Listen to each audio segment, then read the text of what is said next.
Guys, അപ്പൊ ഞാൻ ഒരു അപ്പച്ചനെ കണ്ട. അപ്പച്ചൻ ചൂണ്ടയിടുവാണ്. ചൂണ്ട ഇട്ടിട്ടുണ്ട്. ഒരു 10 മിനിറ്റ് കഴിയുമ്പം ചാള വരുമെന്നാ പറഞ്ഞേക്കുന്നത്. മത്തി കിട്ടുമെന്നാണ് പറഞ്ഞേക്കുന്നത്. അപ്പൊ അതിനുവേണ്ടി ഞങ്ങൾ രണ്ടുപേരും കൂടെ വെയിറ്റ് ചെയ്തിരിക്കുകയാണ്. ഞങ്ങള് മീനിന്റെ നോക്കാൻ പോട്ടെ. അപ്പച്ചനാണ്ടോ എടുക്കാൻ പോയിട്ടുണ്ട്. കിട്ടിയിട്ടുണ്ടോ ഇപ്പൊ അറിയാം. വലയാ വല വല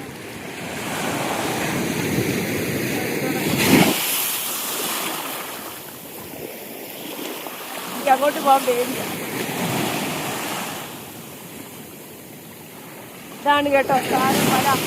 കണ്ടില്ലേ, ഇങ്ങനെ ചുമ്മാ ഇടത്തേ ഉള്ളൂ. അതിങ്ങനെ വന്ന് എടുക്കും. കമ്പൊക്കെ കുടുങ്ങിയിട്ടുണ്ട്. വെള്ളം കയറി വരുന്നു.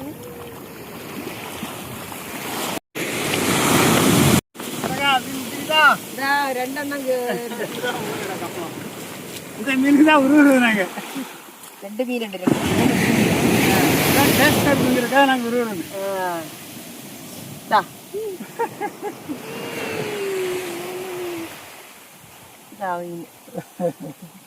മൂന്നെണ്ണം കിട്ടിയിട്ടുണ്ട്. நிறைய விழும். கொஞ்ச நேரம் விழுந்தா நிறைய விழும். എന്നാ മീന്? ചുണ്ടുപൊടി. ചുണ്ടുപൊടി. ചുണ്ട് അങ്ങനെ ചുണ്ട് പൊടിഞ്ഞിരിക്കുക. മുള്ളിരിക്കല്ല, ചാള மாதிரியே தான் இருக்கும். ஆனா மீன் டேஸ்டா இருக்கும். 3 மீனா கிட்டி அப்பச்சன். இனி எங்க போகுது? என்னன்னா இருக்கு? ரெண்டு ஒண்ணு கிடந்திருக்கு, ஒரு பாறைக்குட்டி கிடந்திருக்கு. இந்த மீன் காத்தா இப்ப உருளுது. പാറക്കുട്ടിയാ? ഇത് പാറ.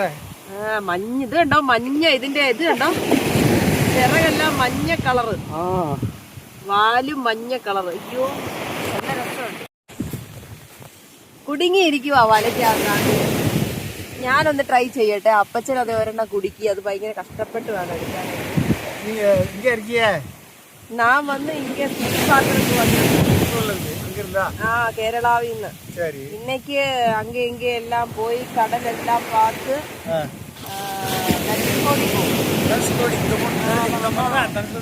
ஆமா அங்கிட்டு போயிட்டு அங்கேயும் போய் பார்த்து அப்படியா? அது பெருசு போட்டில் தானே. நம்ம போட்டில் இது கரவலை இதே மாதிரி வச்சிருப்பாங்க. நீங்க இங்க தனியா இந்த இப்படி போடுமா? தனியா வேற யாரும் இல்லையா? இல்ல, வருவாங்க. காலையிலேயே வந்துட்டு இருப்பாங்க. 6 மணிக்கெல்லாம் வந்துருவாங்க. நான் இங்க ஒரு பையனை பாக்குறதுனால நான் எடுத்துட்டு வந்தவல. நல்லா நான் பெரும்பாலும் செப்டம்பர் வருவாங்க தான் வருவேன். உங்களுக்கு போட் இல்லையா? போட்டு கிடையாதா? இங்க இந்த தர்மோகோல் போட் இருக்கு இல்ல, அந்த மாதிரி அது செலவழிக்கணும்னா அந்த வளையத்துக்கு இருக்காங்கல்ல, 3 லட்சம் ரூபா 4 லட்சம் ரூபா வரும். 50 பேர் 60 பேர். വലിയ വലിയ കാശുള്ളവർക്ക് മാത്രം പറഞ്ഞിരിക്കുന്ന കേട്ടതാണെങ്കിൽ പാവപ്പെട്ടവർക്ക് ഈ വലയാണ്. വല വെച്ച് ഇങ്ങനെ മീനൊക്കെ പിടിച്ചാൽ நிறைய பேருக்கெல்லாம் வச்சுட்டு வேண்டான்னு விட்டுட்டோம். ஆளுக்கு 50 பேரை வச்சு தான் தயார் பண்ண வேண்டியது.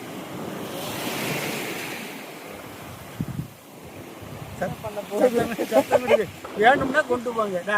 வேணும்னா என்ன பண்ணும், எப்படி ஃப்ரை பண்ணும்? நான் சுத்தி பாக்குறதுக்கு தான் வந்தேன். இந்த மீனை வச்சு ഞാൻ എന്താ ഫ്രൈ பண்ணி തന്നാ സാപ്പിടുവേൻ. ഗൈസ്, ഞങ്ങൾ വലയിടാൻ പോവുകയാണ് കേട്ടോ. ഉണ്ടോ അപ്പച്ചനിത് വല പിടിച്ച് അറ്റം പിടിക്കാൻ പോവാണ്.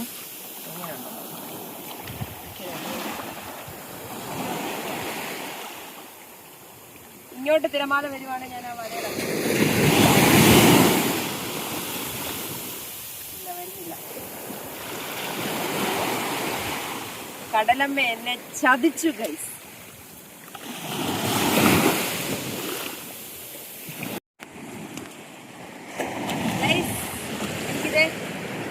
ശംഖ് കിട്ടി. ശംഖും ചാമരവും. നമ്മുടെ അപ്പച്ചൻ പറയുന്നത് എന്നാന്നറിയോ? ശംഖൊക്കെ ഇവിടെ വിൽക്കുന്നുണ്ടായിരുന്നു. ഗവൺമെന്റ് അത് നിർത്തിച്ചെന്ന് പറഞ്ഞു. അപ്പം ഇപ്പൊ നേരത്തെയൊക്കെ അതിന് 6 രൂപയൊക്കെ ഉള്ളായിരുന്നു ശംഖിന്. ഇപ്പൊ അതിന് 400 രൂപയൊക്കെയാണ് ഒരു ശംഖിന്റെ വില. അതായത് ഇപ്പൊ ബ്ലാക്കിലൊക്കെ വിൽക്കുന്നുള്ളൂ. 400 രൂപയ്ക്കൊക്കെ വിൽക്കുന്നു.